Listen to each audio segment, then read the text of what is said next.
আগে আগে আমাকে রক্ষা করুন। আমি সবার পিছনে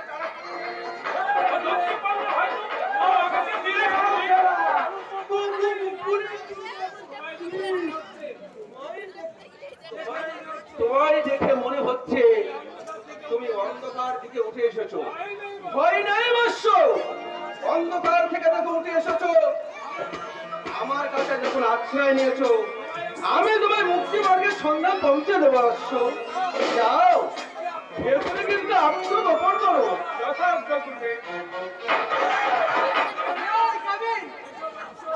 এসো বৎস, এসো। বলো কি তোমার প্রার্থনা? প্রার্থনা নয়, আমি আমার জীবনী করতে এসেছি। কিছুক্ষণ আগে একটি সমাজ বিরোধী আপনার এই মাঠে এসে আশ্রয় নিয়েছে, তাকে আমার হাতে তুলে দিন। সমাজ বিরোধী এই আনন্দ মোটে?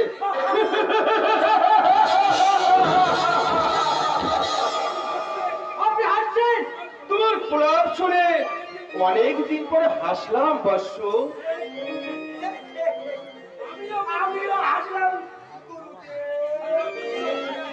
সারা বিশ্ব জুড়ে আমার 5,000 কোটি শিষ্য, তাদের মধ্যে 10-12 লাখ শিষ্য আমার চরণ দর্শন করতে আছে এই আনন্দ মঠে। আর তাদের মাঝে একটা সামান্য সমাজ বিরোধী এসে আমার এই আনন্দ মঠে পবিত্রতা নষ্ট করবে, একথা তুমি ভাবলে কি করে অবিচার? পবিত্র ছাড়ুন। মাত্র কয়েক মিনিট আগে সেই যুবককে আমি আনন্দ মঠ আপনার এই মাঠে আসতে দেখেছি। আমি তো দেখেছি। ওটা তোমার মনের ভ্রম অবশ্য। কয়েক মিনিট কেন, কয়েক ঘন্টাও এখানে কোন জনপ্রাণী প্রবেশ করেনি। করবেও না গুরুদেব। আমি জানতে চাই সেই যুবককে আমার হাতে তুলে দেবেন কিনা। ক্রোধ ত্যাগ করা অবশ্য, ক্রোধই হলো ধ্বংসের সূচনা। ধ্বংসের অনেক সূচনা মিস্টার অবতার। এ বললে আমি ভেতরটা সার্চ করবো। নিশ্চয়ই করবে, নিশ্চয়ই করবে। অর্ডারটা নিয়ে এসেছো তো অফিসার? আমি কলির ভগবান শ্রী শ্রী অবতার বাবাজি।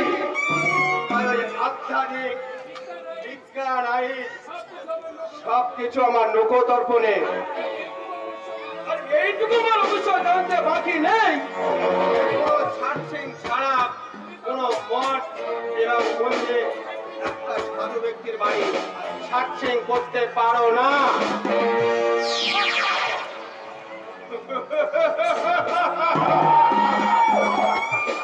ওকে মিস্টার অবতার, আজ আমি ব্যর্থ হয়ে ফিরে গেলেও আবার আমি আসবো। সেদিন এই কলির ভগবানের মুখকে রেখা আসল স্বরূপটাকে আমি আমার সামনে প্রকাশ করবই, প্রকাশ করবই। আপনারা মনে রাখবেন অবতার বাবাজি, মনের কথা বলে গিয়েছেন।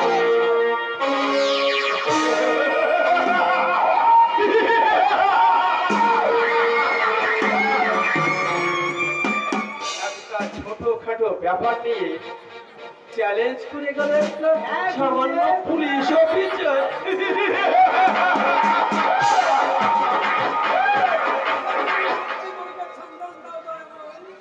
ওকে মুক্তি মার্গের সন্ধান দাও দয়াময়। আপনি বাঁচালেন গুরুদেব। আমি কি সবই ওই পরম গুরুর ইচ্ছে। তোমার পরিচয়?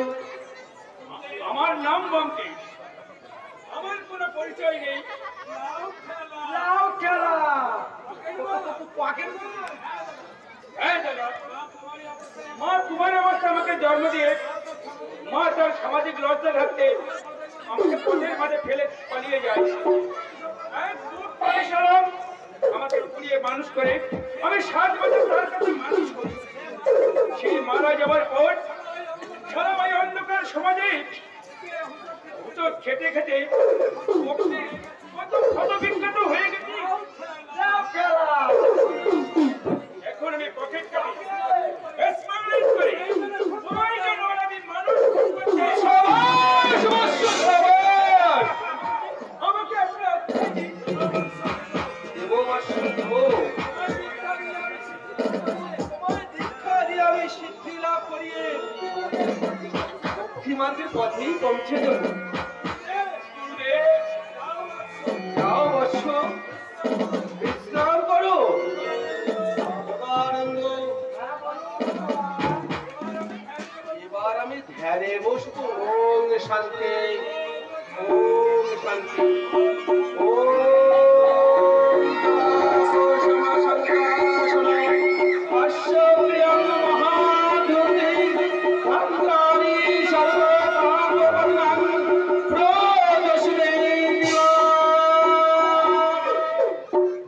ভক্তিমতি ভব। তোমার নাম কি বর্ষে? বিপাশা। তোমার প্রার্থনা? আমার কেউ নেই গুরুদেব। তাই আজীবন আপনার এখানে দেবদাসী রূপে ভগবানের চরণে সেবা করতে চাই। ইনি তো কলির ভগবান শ্রী শ্রী অবতার বাবাজি। দয়া করে আমাকে আপনার চরণে স্থান দিন গুরুদেব, নইলে আমার যে বাঁচার পথ থাকবে না। যোগানন্দ, কলির সমাপ্তি, সত্যের আবির্ভাব, আগমন, নতুন মন্ত্রের আমদানি। গুরুদেব, গুরুদেব, আশ্রয় তোমায় দেব বর্ষী। ভক্তিমূলক প্রেমের মাধ্যমে তোমায় আমি নতুন মন্ত্রে দীক্ষা দেব।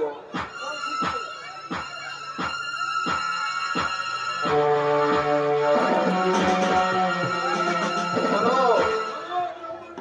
নমো ব্রহ্মাণ্ড দেবায়, নমো ব্রহ্মাণ্ড দেবায়, ও ব্রাহ্মণ্য হৃদয় চ, ও ব্রহ্মণীতায় চ, জগদীতায় শ্রীকৃষ্ণায়, জগদেবায় শ্রীকৃষ্ণায়, গোবিন্দায় নমো নমঃ। তাই নমঃ।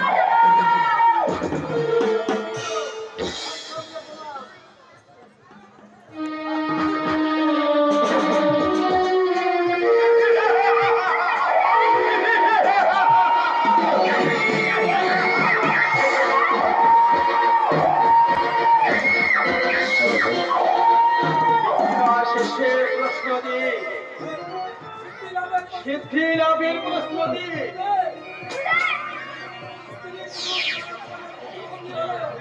খোদাভোগ হলো আসল সিদ্ধি লাভ।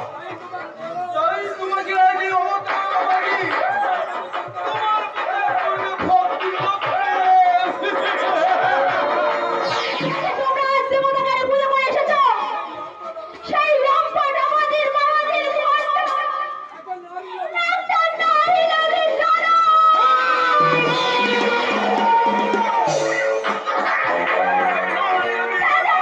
তোমাকে নিয়ে করবো এক ভক্তিমূলক ধর্ম।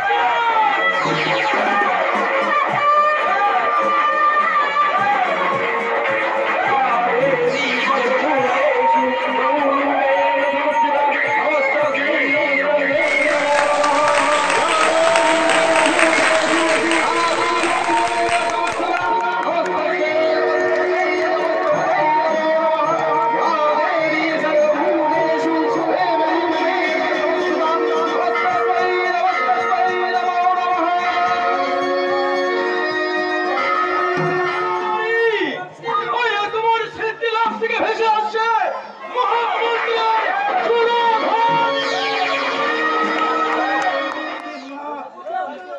ওকে আপনারা এইভাবে মারবেন না। ও যে আমার একমাত্র আদরের বোন। ওকে আর আপনারা এভাবে মারবেন না। তুমি হঠাৎ ঘুম থেকে উঠে এমন চিৎকার করতে করতে তুমি চলে এলে কেন দাদা? কি হয়েছে? তাই তো আমি কি দেখলাম। কি দেখেছো দাদা? বলো কি দেখেছো? আমি স্বপ্নে যা দেখলাম সেটা শ্বশুর বাড়ির লোকেরা ওকে ওকে নির্মম ভাবে মারছে আর অসহায় ভাবে দাদা দাদা বলে চিৎকার করে কাঁদছে। হতে পারে না, হতে পারে না দাদা, এই তোমার মনের ভ্রম দাদা, তোমার মনের ভ্রম। চন্দন, হ্যাঁ দাদা, হ্যাঁ, কিন্তু শুনেছি দিবা স্বপ্ন নাকি সত্যি হয়। সত্যি সত্যি যদি ওরা আমার সীতাকে মেনে না নেয়,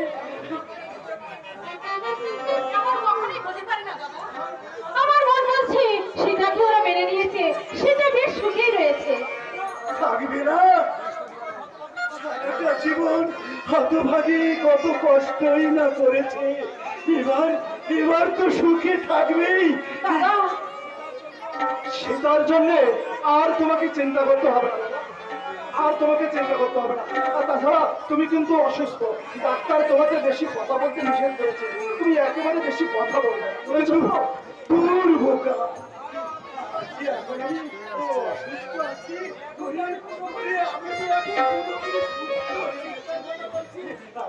কথা বলছিস দাদা, তোরাই তো আমার জীবনের সব রে দাদা।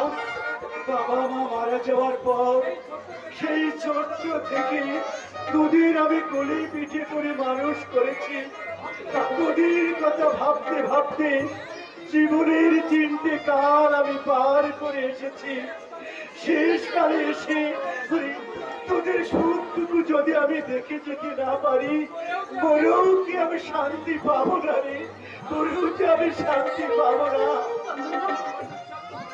ওই নিঃস্বার্থ মানুষটার কথা, যদি আমাদের প্রতি জীবনে কখনো কর্তব্য আর অবহেলা হয়, সেই জন্য ওই মানুষটা জীবনে কখনো সংসার পর্যন্ত করেনি।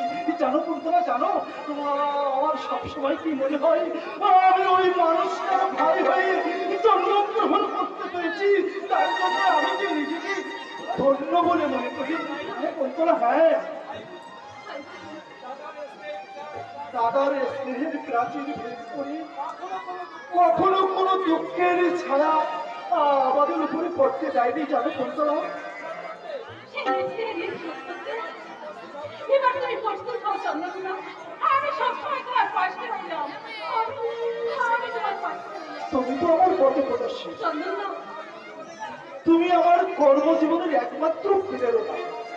তুমি পাশে থাকলে জীবনে কঠিন সংগ্রামেও আমি আমি হাসি মুখে জয়লাভ করতে পারবো।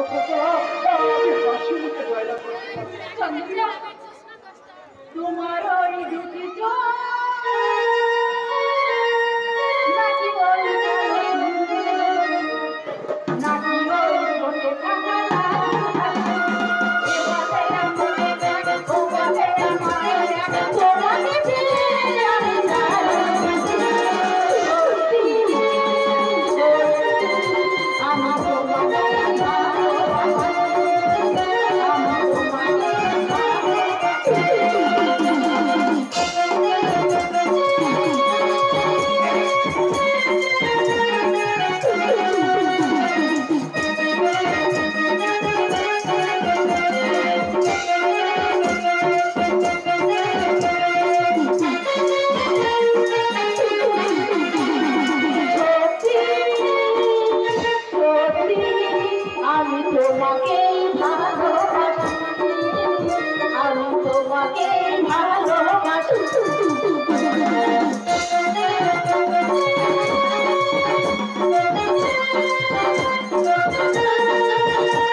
ওই ভালো মানুষদের তুমি শাস্তি দিচ্ছ দয়াময়।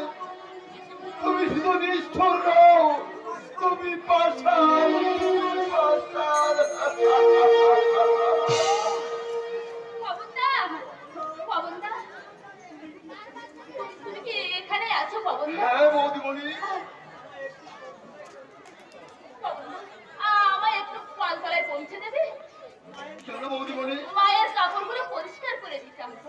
সব তুমি কেন করবে বৌদিমণি? আমি তো রয়েছি। এসব তো আমাকেই করতে হয় পবনদা, কারণ আমি যে এই বাড়ির বউ। এখন এই পালতলা রাস্তাটা আমি ঠিক মতো চিনে উঠতে পারিনি। তুমি দেখে নিও, পরস্পর ঠিক আমি চিনে নেব। হ্যাঁ পবনদা। বাড়ির বউ হয়েও তুমি ঝিয়ের মতো এই বাড়িতে পড়ে আছো।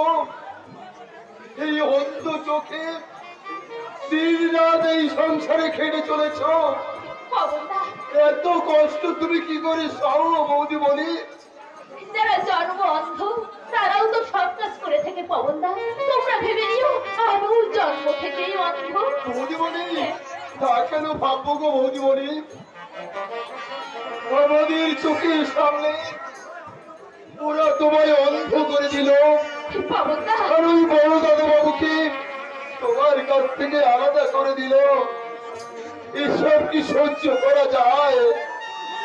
চাকর হলেও আমি তো মানুষ বৌদি বলি। পবনদা, পবনদা, তুমি বৃথায় আমার কথাই ভাবছো।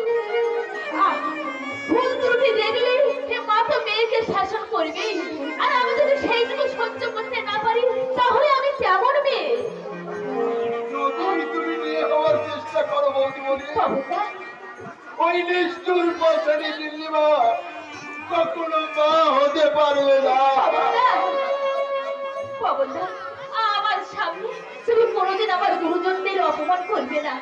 হ্যাঁ, অসম্মান করে কথা বলবে না পবনদা। আমার বড় ভুল হয়ে গেছে বৌদি বলি। তুমি যে দেবীর উপরে সে কথা আমি যে ভুলেই গিয়েছিলাম। পবনদা, তাই ওই ভগবানের কাছে প্রার্থনা করি তোমার মতো দেবী যেন পবনদা, এই প্রতি সংসারে সুখের মুখ দেখতে পাই গো। পবনদা, সুখের মুখ দেখতে পাই। চোখে কেন দিলে অমানিসার কালো? কেন জেলেছিলে ও ভগবান,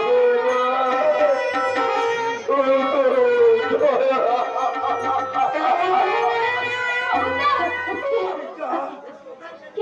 তুই কোথায় গেলি রে বোন? দাদা, দেখ, এই দেখ আমি এসেছি।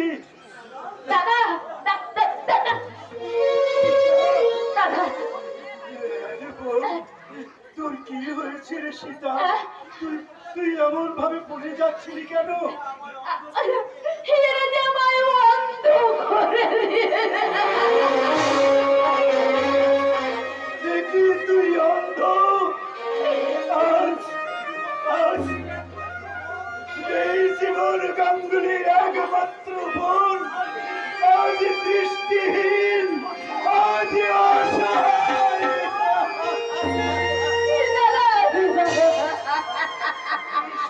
বিধাতা তুমি বলো,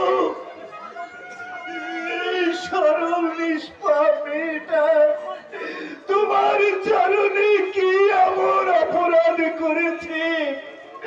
কোন অপরাধের সাজা দিতে এই অসহায় সরল মেয়েটার চোখের দৃষ্টি আজ চিরদিনের মতো ম্লান করে দিলে?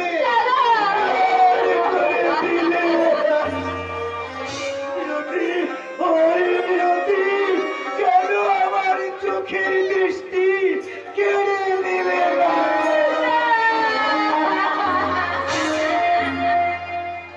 ভেবেছিলাম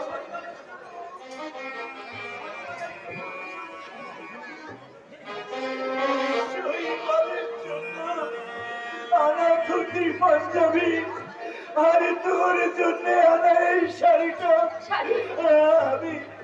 আমি তোর হাতে দিয়ে বলবো এই শাড়িটা কেমন হয়েছে সীতা? খুব সুন্দর।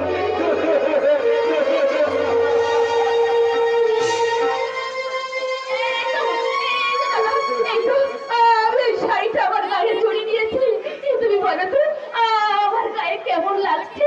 খুব সুন্দর লাগছে, তাই না দাদা? বলো বলো দাদা, আমার গায়ে শাড়িটা খুব সুন্দর লাগছে না? ওরে না না না রে না, সীতা না।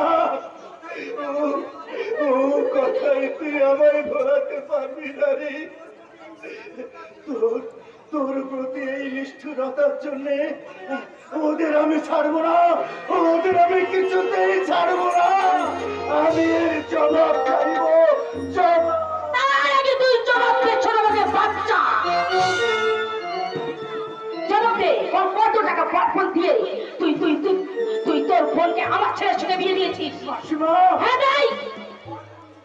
বরকন দিতে পারিনি বলে আপনি আপনি আমার বোনকে অন্ধ করে দেবেন? হ্যাঁ, অন্ধ করে দেব, অন্ধ করে দেব। কারণ তোমার বোন তুমি 50,000 টাকা আর 10 ভরি সোনার গয়না না পেলে না, তোমার বোনকে আমি বন্ধ করে দেব। না না মাসিমা, না, তা আপনি পারবেন না। এরা সব পারে দাদা, এরা সব পারে। তুমি আমাকে এখান থেকে নিয়ে চলো, তাহলে এরা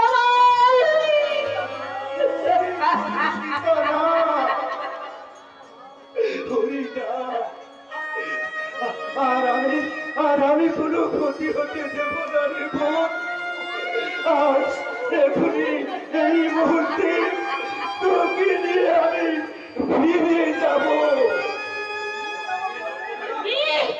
নিয়ে যাবো বললেই নিয়ে যাওয়া যাবে না? ও এখন আমার বাড়ির বউ, তাই এই বাড়িতে থাকবে, কোথাও নিয়ে যাবে না ওকে। যদি তাহলে কেন কেন আজ অন্ধ?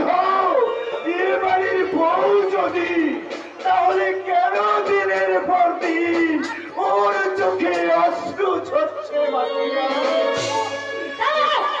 এই বাড়ির বউ বুঝি এভাবে চোখের জল ফেলে? এভাবে কেঁদে কেঁদে সারা জীবন চোখের জলে পথ ভাসায়? শোনো ছোট লোক, জোর করে তোমার বোনকে আমার ছেলের সঙ্গে বিয়ে দিলেও আমি কিন্তু তোমার বোনকে এই বাড়ির বউ হিসেবে কিছুতে মেনে নেবো না, নেবো না। তাই তার জন্য আমি অনেক শর্তের বিনিময়ে তোমার এই বোনকে আর আমার ছেলেকে না আমি আলাদা করে দিয়েছি।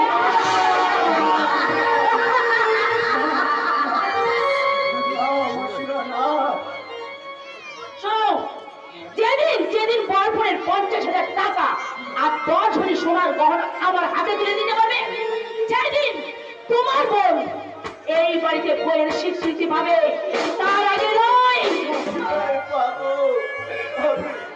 তাই তাই আমি আপনার পায়ে ধরে অনুরোধ।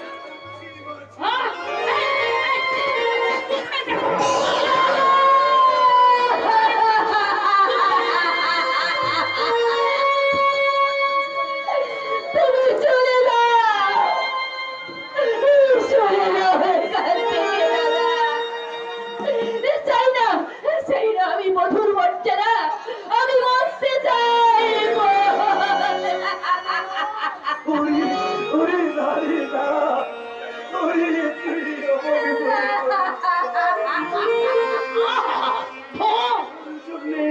মুঠো মুঠো সুখ কিনে নিয়ে যাবো রে সীতা।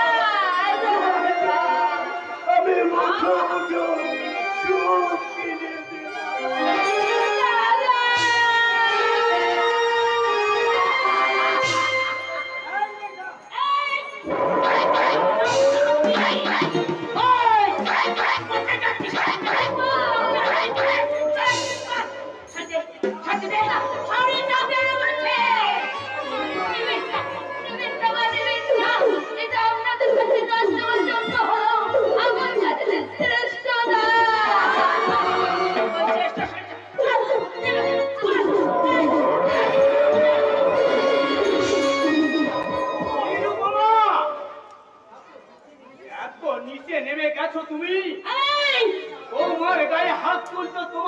কোনটা রোধ হলো না? না হলো না।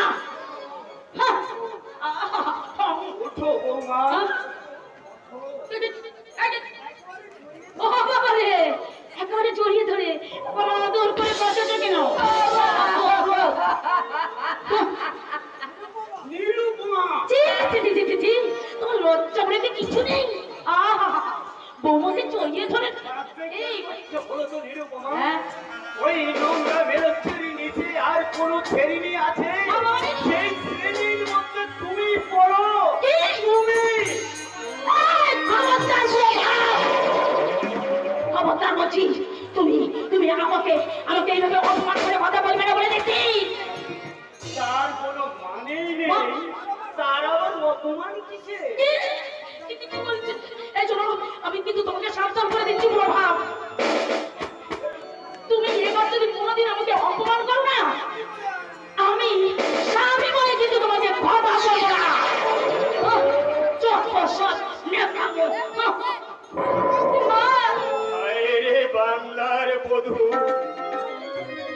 এই জন্যেই বুঝি তোমাদের দেখে একদিন রবীন্দ্রনাথ লিখেছিলেন, বাংলার বধূ বুকে তার মধু, নয়নে নীরব ভাষা।